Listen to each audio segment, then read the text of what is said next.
इब्तिदाई class में एक किताब पढ़ाई जाती है, पहली फारसी।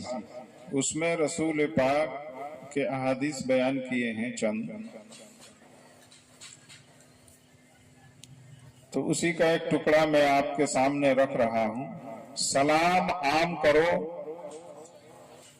सलाम से मुराद क्या है? सलाम से हम और आप क्या समझते हैं? समझते हैं जी, सलाम आम करो। जब कोई मोमिन बंदा दूसरे मोमिन बंदे से मुलाकात हो, आमने सामने हो, तो एक कहे अस्सलामु अलैकुम व रहमतुल्लाहि बरकातुहू, एक कहे अस्सलामु अलैकुम व रहमतुल्लाहि बरकातुहू, दूसरा कहे व अलैकुमुस्सलाम व रहमतुल्लाहि बरकातुहू। इसका माना हम और आप समझते हैं ना जी? समझते हैं? कितनी अच्छी बात है। आपने एक भाई को दुआ दी, दूसरे भाई ने आपको वही दुआ पलट के दी।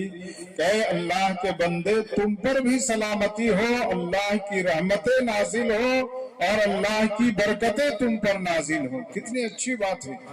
मोहब्बत भरा सलाम रसूल पाक ने आम किया और अपनी उम्मतियों को इरशाद फरमाया कि ऐ अल्लाह के बंदो, जब आपस में मुलाकात करो, मिलो, आमने सामने हो जाओ, तो मोहब्बत भरा सलाम पेश करो।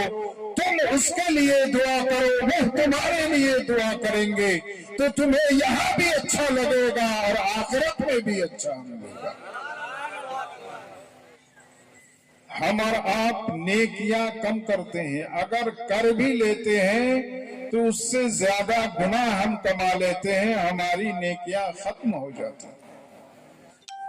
बहुत आसान तरीका आपको बता रहा हूं, आपके घर में बरकत ही बरकत हो। क्यों? कैसे?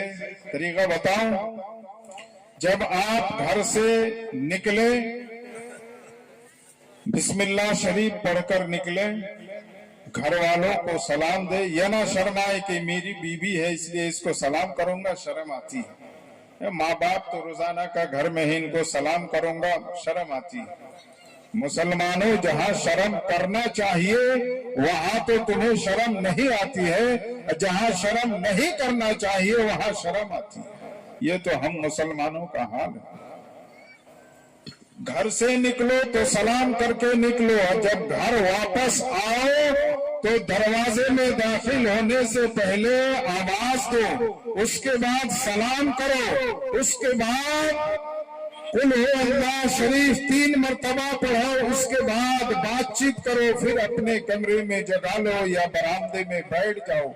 अल्लाह के रसूल सल्लल्लाहु तआला अलैहि वसल्लम ने इरशाद फरमाया, जो बंदा इस अमल को जारी रखेगा, करता रहेगा, उसके घर में मुसीबत कभी नहीं आएगी और खैर बरकत का नुज़ूल होगा कि वो गिन नहीं चुके,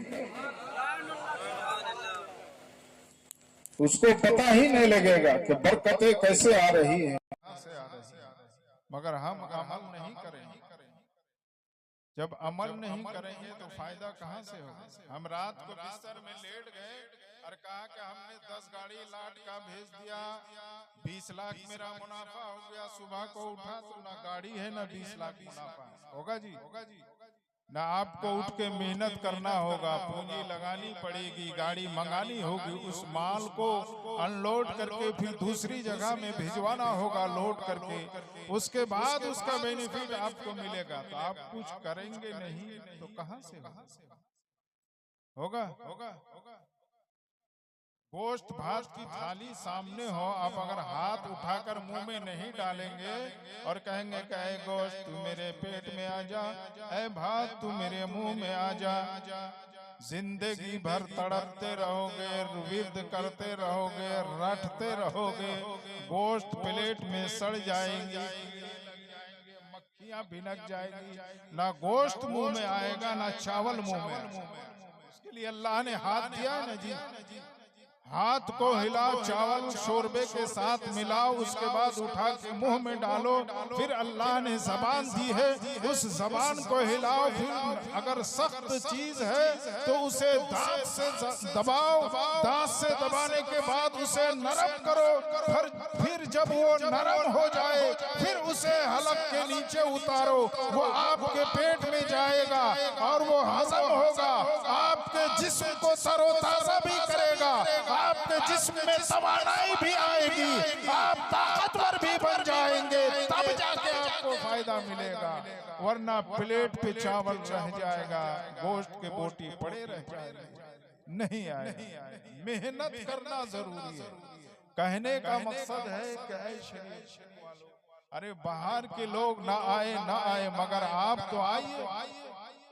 शरीयतपुर में तो मिलाद में इससे ज्यादा लोग होते हैं। किसी के घर में मिलाद होता है तो इससे ज्यादा लोग होते हैं। कहाँ है? एक अच्छी बात बयान कर रहा हूं। लोग नेकियां कमाते कमाते थक गए। नहीं, हम और आप बहुत आसान तरीका है। अल्लाह ताला इतनी नेकी अता फरमाएगा कि आप गिन नहीं कर पाएंगे, शुमार नहीं कर पाएंगे। कलमा हम लोग जानते हैं ना जी, रसूल पाक की हदीस है कि फमन कान ला इलाहा इल्लल्लाहु फदखलल जन्नह। सुभान अल्लाह। जिसने ईमान लाया, सच्चे दिल से कलमाए तय्यब का विर्द किया, अल्लाह तबारक व तआला उसको जन्नत में दाखिल अता फरमाएगा। ये रसूल पाक की बोली है, हमारी बोली नहीं, किसी उलमा की बोली नहीं, दुनिया वाले की किसी की बोली नहीं है। जिसके सदक़े में अल्लाह तबारक व तआला ने 18,000 मखलूक़ात बनाया, उस नबी मुहम्मदुर रसूलुल्लाह का कलाम है। ये रसूल पाक की बोली है। जो सच्चे दिल से ईमान लाएगा और कलमे तय्यब का विर्द करेगा, वो यकीनन जन्नत में दाखिल होगा। सुभान अल्लाह, सुभान अल्लाह। बहुत बड़ा मजा आया, जन्नत फ्री में मिली, मगर अमाल नहीं। हम लोग कैसे मुसलमान हैं? बांग्लादेश का बॉर्डर आप देखे हैं? आप लोग आपके बहुत करीब हैं। जो जानवर तरोताजा होता है बड़े आराम से चला जाता है, जो बगैर खाए पिए हड्डी और चमड़ा होता है ना, तो 2 आदमी आगे से खींचता है, 3 आदमी पीछे से धक्का मारता है। ऐसे लेकिन हम आपको ताकतवर मुसलमान होने का तरीका बता रहे हैं। वो तरीका को अपना लीजिए, आप दुनिया में भी खुश रहेंगे, कब्र में भी खुश रहेंगे और हश्र में भी खुश रहेंगे। अब जब ये 3 जगह में आप खुश रहेंगे तो आखिरी वो जगह होगी, वहां भी खुशी। सुभान अल्लाह, सुभान अल्लाह। कलमा पढ़ते हैं 1 2 3। तीसरा कलमा जानते हैं आप लोग? मैं सुनाता हूँ, सुन लीजिए और सुभान अल्लाह कहिएगा। तीसरा कलमा तमजीद। शादी पढ़ाने जब जाता हूँ तब मजा आता है, बोली भी नहीं निकलती। अल्लाह के बंदे मुसलमान हो, कलमा पढ़ना सीख लो। इसलिए कहते हैं कि घरों में ना बैठो, महफिल में आओ तो कुछ सुनोगे तो सीखोगे, है ना जी।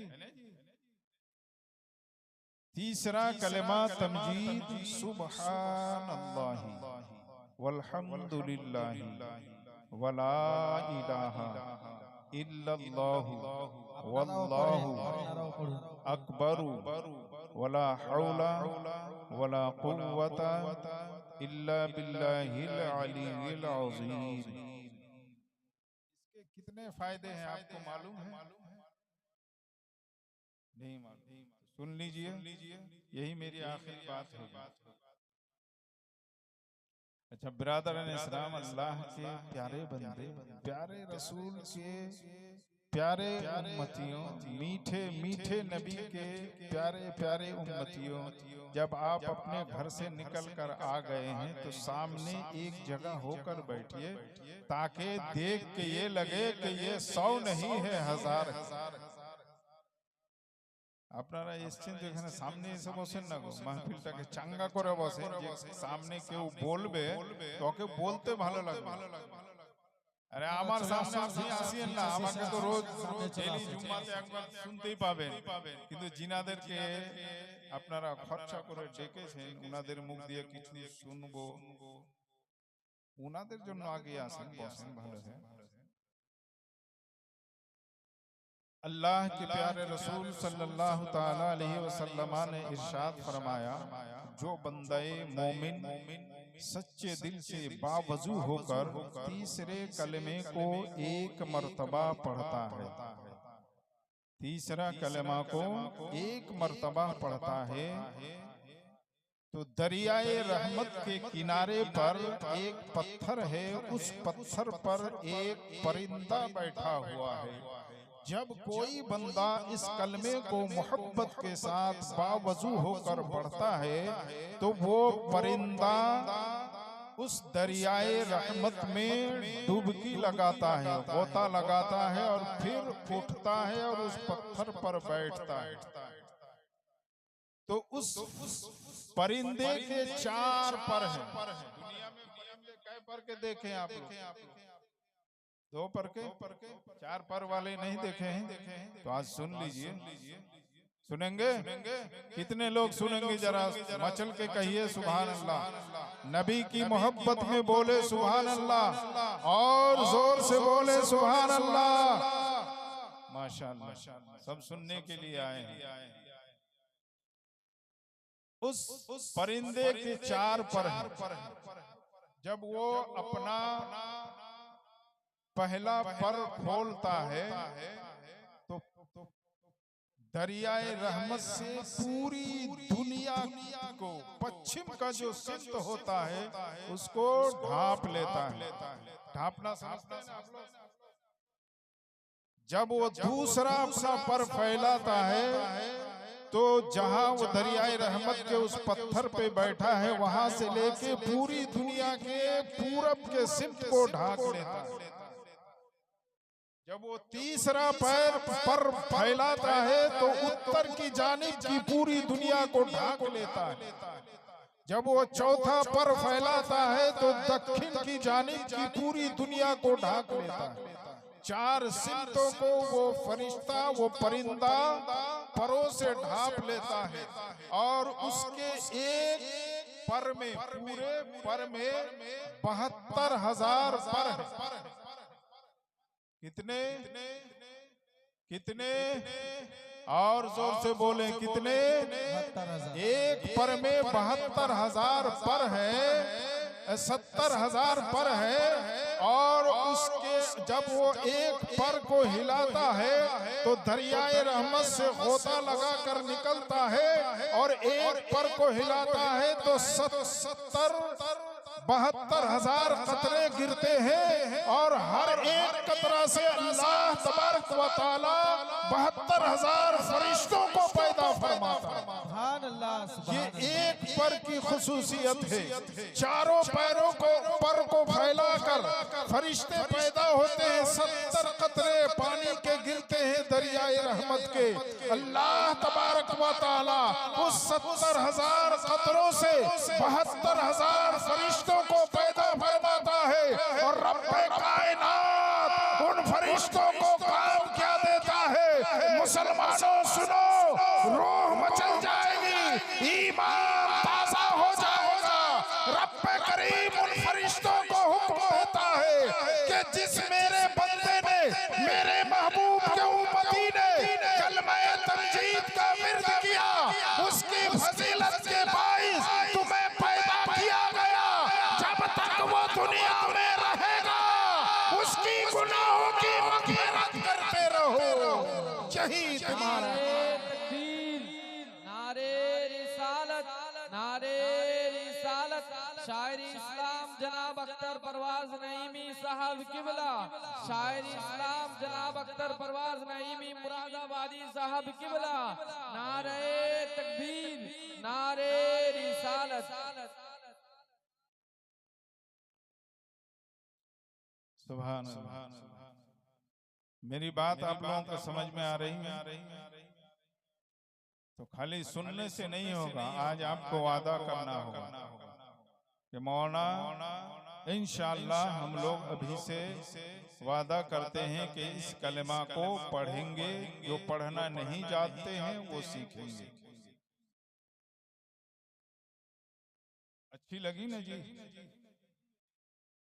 तो कलमे की इतनी फजीलत है, दूसरे अमल करने की जरूरत है, लेकिन किसके लिए है? पक्का और सच्चा मोमिन के लिए, पक्का और सच्चा आशिक रसूल के लिए। दो कश्ती में पैर रख के तैरने वालों के लिए नहीं है, ढुलमुल अकीदा वालों के लिए नहीं है। जो मदीने वाले आका के इश्क में जीता है, मदीने वाले आका के इश्क में मरता है, उन्हीं बंदों के लिए है, उन्हीं गुलामों के लिए है। और अल्लाह ने तो ऐलान फरमा दिया कि ऐ महबूब जो तेरा है वो मेरा है। तो अल्लाह के होने से पहले रसूलुल्लाह का होना पड़ेगा, क्योंकि रसूल का सदका है कि हम पैदा किए गए हैं, रसूल का सदका है कि आसमान का शामियाना लगाया गया है, रसूल का सदका है जिस जमीन पर हम चलते हैं वो जमीन भी रसूल का सदका है, हमारे हाथ पैर भी रसूल का सदका है, हमारी आंखें भी रसूल का सदका है, जिस जबान से हम बोलते हैं वो जबान भी नबी पाक का सदका है। हद तो ये है मुसलमानों सुनो, जो तुम सांस लेते हो और जीते हो, जो सांस छोड़ते हो और जीते हो, ये सांस भी नबी का सदका है।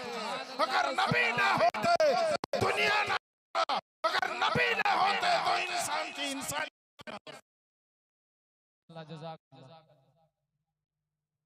बात समझ में आ रही है? मैं समझ रहा, मेरा टाइम करीब आ गया है। ऐलान सर समझ रहे हैं कि महफिल तो अब जम गया है, हजरत को हटा दे, दूसरे को लाके खड़ा कर दे, है ना जी? माशाअल्लाह, आपने बहुत अच्छा सुना, मगर मैं ये कहूंगा कि आप अमल करें, अमल करने में फायदा है। और सुनकर कान, एक कान से सुने दूसरे कान से निकाल दिए तो कोई फायदा नहीं। तो इन्हीं चंद बातें जो मैंने आपके सामने रखी, मजमा होता तो कुछ सोच कर आए थे, सुनाते, मगर आप लोगों को जमा करते करते मेरा टाइम ही खत्म हो गया। अब हजरत अख्तर परवाज से आप सुने और दिलों को सुकून पहुंचाए, तैबा का नज़ारा करें, गरीब नवाज की गुंबद को देखें, अपनी माँ बाप की वो मोहब्बत सुने जो अल्लाह के रसूल सुनाकर इस दुनिया से तशरीफ ले गए हैं और अपने पीछे अपने नाइबीन को छोड़े हैं, ताकि उनसे आप सुने और सुनकर सीखें और उस पर अमल करें। तो अल्लाह तबारक व तआला हम सबको, आप सबको जज़ाए खैर अता फरमाएगा।